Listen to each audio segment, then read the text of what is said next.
የውስጥ አዋቂ ኢትዮፒካ ሊንክ የውስጥ አዋቂ ወሬዎቻችን የመጨረሻው ወሬ ላይ ደርሰናል። ፕሮግራሙ ደግሞ ኢትዮፒካ ሊንክ ነው። በዛም 97 ላይ እንገኛለን። ዮኒ የመጨረሻው የውስጥ አዋቂ ወሬ እስኪያስተዋውቀው ኤፍሬም ታምሩ በቅዳሜው ኮንሰርት ፕሮግራሙን አቋርጦ ወጥቷል። ኤፍሬም ታምሩ የተያዘለትን ፕሮግራም ሳይጨርስ የወጣው ለምንድነው? ለኤፍሬም ወጪ የተደረገው ገንዘብ ምን ያህል ነበር? ይሄንን እናንሳ። መስፍን ብርሃኑ፣ ሚካኤል በላይነህ፣ አቢላቀው፣ አሊቢራ እንዲሁም ኤፍሬም ታምሩ ያሉበትን የሙዚቃ ኮንሰርት ጆርካ ኢቨንት እና ዳኒ ዴቪስ በሚሊኒየም አዳራሽ ልክ የዛሬ ሳምንት ባለፈው ሳምንት ቅዳሜ ያደረጉት የአመቱ ምርጡ ኮንሰርት ሲሆን እዚህ ኮንሰርት ላይ ከ15000 በላይ የሙዚቃ ታዳሚያን የተገኙበት ኮንሰርት ሆኖ አልፏል። በዚህ ኮንሰርት ላይ የተጠበቀም ያልተጠበቀም ክስተቶች የተስተናገዱ ሲሆን ካልተጠበቁት ክስተቶች መካከል የኤፍሬም ታምሩ ጉዳይ አንዱ ሆኖ አልፏል። ኤፍሬም ታምሩ ስራቸውን ካቀረቡት አርቲስቶች መካከል አንዱ ሲሆን በመድረክ ቆይታው በመድረክ አያያዙና ታዳሚያን በማዝናናቱ የተለየ ነበር ተብሎለታል። ይሁን እንጂ አንጋፋ ድምጻይ 12 ያህል ስራዎቹን መድረክ ላይ እንደሚያቀርብ እሱን የሚያጅቡት ባንዶችም ከ10 በላይ ዘፈኖችን በማጥናት የተዘጋጁ ቢሆንም ኤፍሬም ታምሩ ግን 5 ስራዎችን ብቻ በመጀመሪያው ዙር መድረክ ላይ ቆይተው አቅርቦ ከመድረክ ወርዷል። እንደ ምንጮች ገለጻ ኤፍሬም ታምሩ ይሄ ይመለሳል ተብሎ ሳይመለስ ቀርቷል። እንደ ምንጮች ገለጻ ይሄ እንዴት ሆነ ጉዳዩስ ምንድነው ስንል ኢትዮፒካ ሊንክ ማጣራት አድርገን ነበር።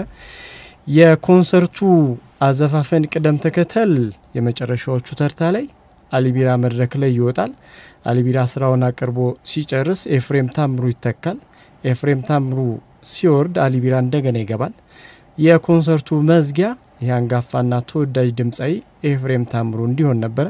በኋላ ግን ኤፍሬም ታምሩ የመጀመሪያ ዙሩን ዘፈን ከዘፈነ በኋላ ከመድረክ ወርዶ በዛው ሳይመለስ ቀርቷል። አሊቢራ ኤፍሬምን ተክቶ መድረክ ላይ ከወጣ በኋላ ሲወርድ ኤፍሬም ታምሩ ወደ መድረክ እንዲወጣ ተነግሮት ነበር ይላሉ በስፍራው የነበሩ የኢትዮፒካ ሊንክ ምንጮች። በኋላ ግን ኤፍሬም ምክንያቱ ባልታወቀ ምክንያት ከስፍራው ሊሄድ ችሏል። የኤፍሬም የሄደበት ምክንያት ምንድነውስ ከነጋግሮስ ነበር ጠብስ ተፈጥሮ ነበር ስንል ማጣራት አድርገን ነበር። እነዚሁ ምንጮቻችን ምናልባት የተወዳጁ ድምጻይ መሐሙድ አህመድ በእለቱ በኮንሰርቱ ላይ አለመገኘት ምክንያት ጥቂት ተመልካቾች ከቦታው መሐሙድን ሊመለከቱ የመጡ ተመልካቾች ከሚሊኒየም አዳራሽ መውጣት ጀምረው ነበር። ይሄንን የተመለከተው ኤፍሬም ታምሩ ምናልባት በዛ ሳይበሳጭ ቀርቶ አይቀርም እናም ተመልሶ መድረክ ላይ ያልወጣው ለዛ ሳይሆን አይቀርም ሲሉ ግምታቸውን ሰጥተውናል። ከአዘጋጆቹ በኩል የተለያዩ ማጣራቶችንና ማረጋገጫዎች ለማግኘት ጥረት አድርገን ነበር። ኤፍሬም ታምሩ ያልወጣበትን ምክንያት እኛም ልናውቅ አልቻልንም። በተፈጠረው ጉዳይ ግን እጅግ አዝነናል። ድርጊቱም ከሱ ይጠበቃል ብለን ያላሰብነው ሆኖብናል። በአጠቃላይ በተፈጠረው ነገር ታዳሚያኖቹን ይቅርታ እንጠይቃለን ሲሉ ገልጸዋል። ኢትዮፒካ ሊንክ ምንጮች ኤፍሬም ታምሩ ምን ያህል ተከፈለው ስንል ጠይቀናቸው ነበር።